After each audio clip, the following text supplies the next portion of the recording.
I want Moana. Oh, did that work? I think that kind of works. Did you guys know she's actually not a princess, apparently? This whole time I thought she was a Disney princess, and they talk about that directly in the movie. Anyway, is this movie any good? Yes, but the pacing is way too fast for how much content they try to just kind of throw at you. Too many new characters, too much lore added to this film. I feel like it should have been split into two, but otherwise, I really enjoyed this film.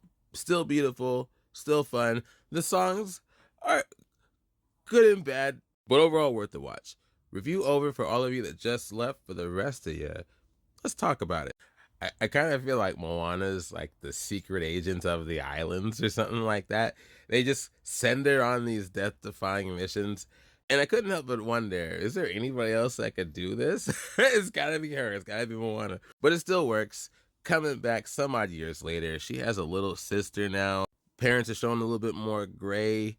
She's a bit older, stronger, and the most interesting part of this movie to me is she is indeed more mature. Apparently, the events in the last movie were just the beginning. There is an overall evil god out there that is keeping the people of the ocean separated from each other. And of course, just like last time, she has to go back out there voyaging and stop the curse from happening. It's very similar, but there are layers on top of it that are actually really fun, and I couldn't help but think this would make a wonderful video game. There's just a lot of lore to explore. There's a lot of areas to feel out, a lot of different creatures, grandiose and small. They hint at a lot of it, but they only really touch at the surface.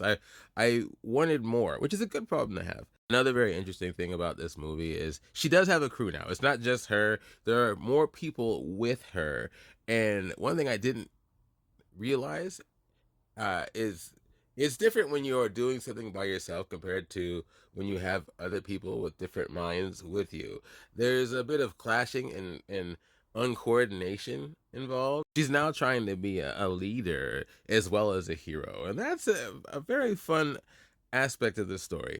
I don't want to ruin too much about the villain. Man, I already forgot what his name was. Nalo. Nalo's his name. I don't know why I can't think of the word Nalo for some reason. He's not a bad villain. He's just not, I don't know how to put it.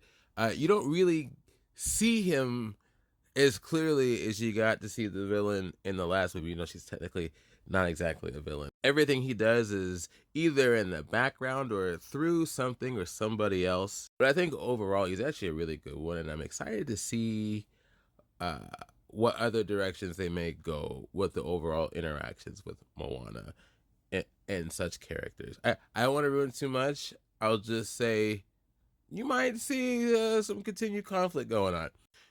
How is Maui? How is The Rock in this film? He's still Maui, though I feel like his singing number, he's got a big one here, isn't as great as the first one, not as memorable. He's not the first one. He has a second one that's better. But overall, I really like Maui. I really like Moana. I like their relationship. Feels a bit deeper here, a bit more personal and connected. There were points where I was like, something going on there. But yes, it's beautiful. Yes, it's full of action. Yes, the story is deeper and bigger than before. Very delightful, but again, too much packed in there.